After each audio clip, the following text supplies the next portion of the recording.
Well, here is proof that the liberal media wants Kamala Harris to win the presidency. A new poll shows that more voters trust Vice President Kamala Harris to handle the economy than former President Trump. You guys, why? That dog doesn't think so. I ask you, who can explain this? How can people trust her to fix the economy when she is currently in office and her administration has ruined the economy? Why would people give her this benefit of the doubt?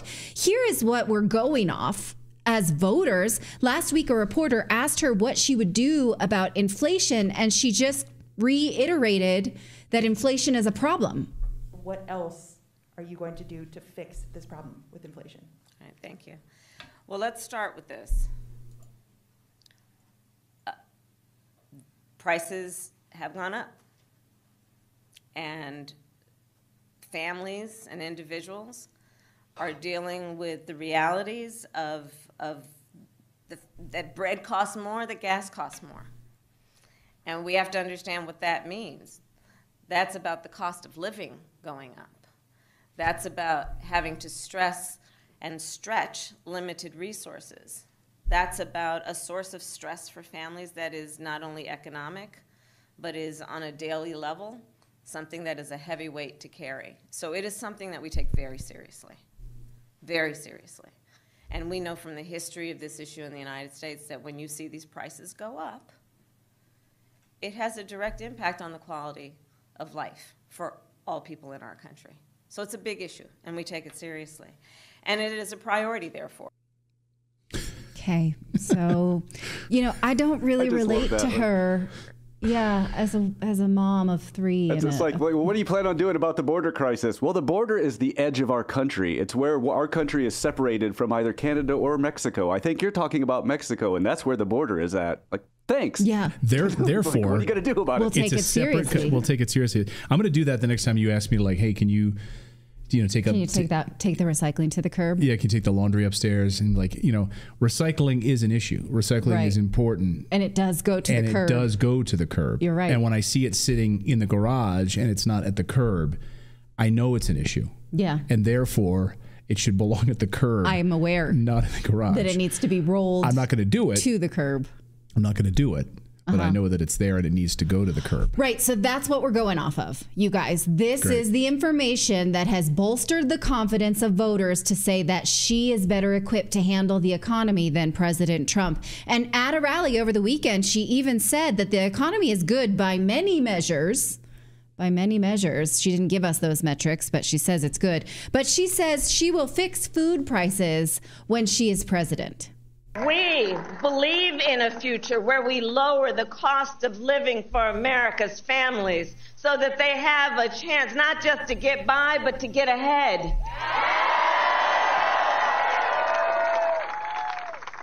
Because while our economy is doing well by many measures, prices for everyday things like groceries are still too high.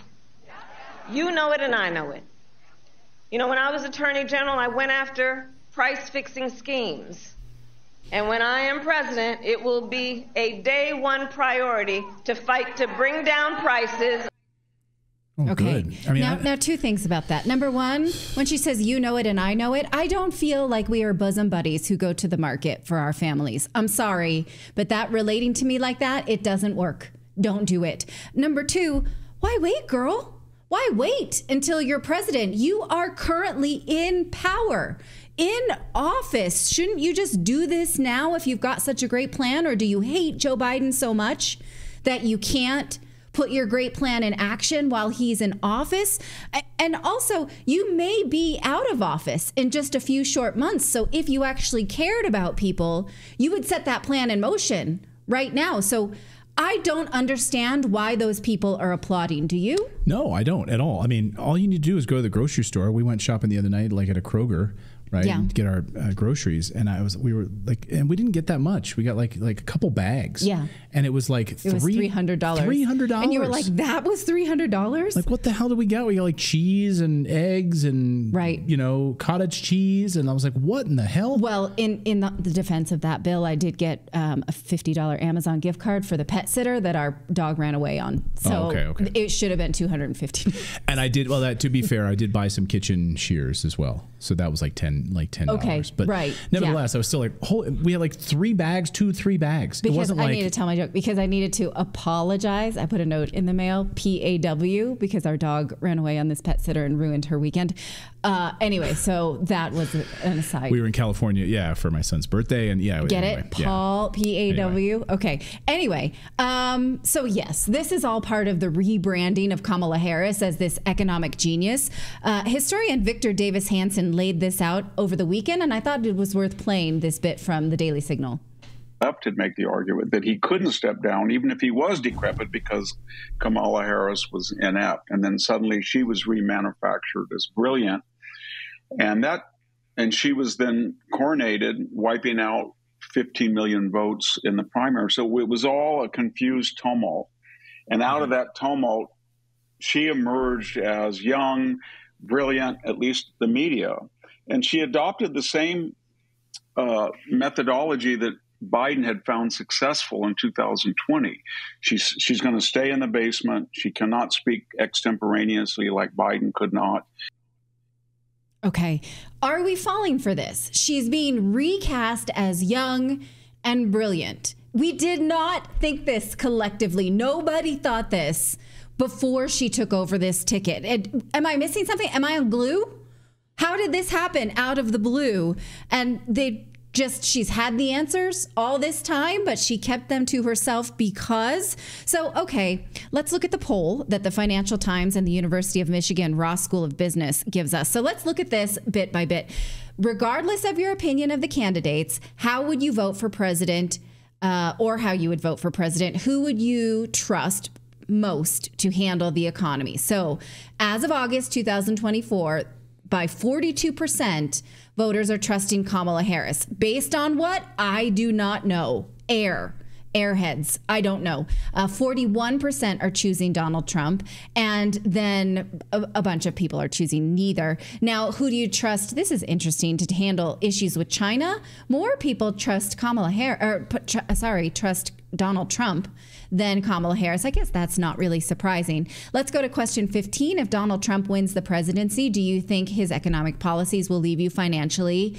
And more people are saying better. 42% say more people think that Donald Trump presidency will leave them better off. But then look at question 16.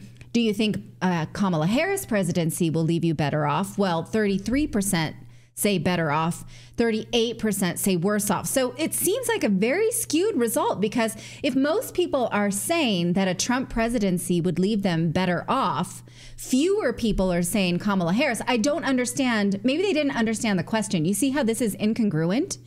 That question 15 and 16 indicate that more people think that a Trump presidency would leave them better off. So then why are they choosing Kamala Harris overall when she loses questions 15 and 16? It does not make sense. It says to me that the media is pushing this narrative. Let me know if you can think of anything else. Now, another question asked if she should take a different approach to the Biden administration. And again, this question to me is fundamentally flawed, because it says to me that they're asking you to separate her from the Biden-Harris administration, which is now, we're in it. How can you do that? They're telling you that you can, basically. And voters are saying, oh, yes, she can take a different approach, or that she could. In fact, 60% say that she should, which means to me that they think that she would. I don't understand why we're pretending we've got a new candidate out of this, when of course we don't. Here's how economist Peter St. Onge put it today.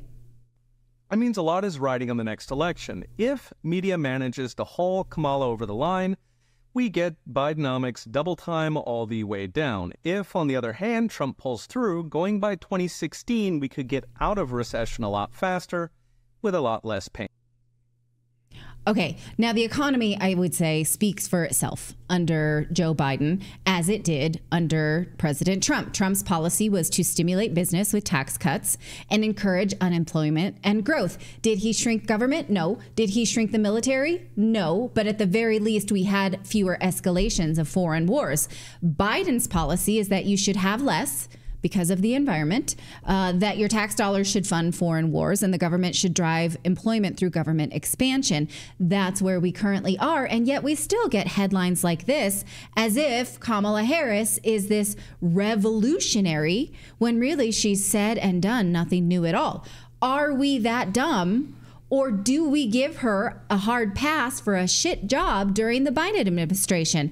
Now, a lot of people will go ahead and do that because she's been rebranded. She's New Coke, right? She's Coke Light. She's whatever. It's rebranded. I got it. But a lot of people won't. Now, I saw this today and I thought I would share it from former Black Lives Matter activist Xavier DeRusso. He says that he can't believe he's typing this to you. After being a leftist his entire life, his brother is now voting for Trump because he said as a business owner, resources and capital were more accessible under Trump. And as a father, he refuses to let his kids be indoctrinated with gender theory and victim mentality. He says both of us has now finally seen through the lies of the Democratic Party and they feel free. Now, I relate to this. I resonate with this because of the actual issues here. This economy, to my mind as a voter, will take opportunities from my children. The Democrats are all about enabling perverts. I do not want to participate in race and gender conversations as my kids are floated off to war in a draft, and the economy. But the Democrats are trying to tell you that the economy is fine and Harris has an even better, brilliant new plan. So if you are falling for this rebranding of Kamala Harris as a brilliant economist, please tell me why. Please tell me what I have missed. What has she said that makes you think that you're better off, that she can better handle the economy? I really want to know. I want to know what I've missed. So leave it in the comments below.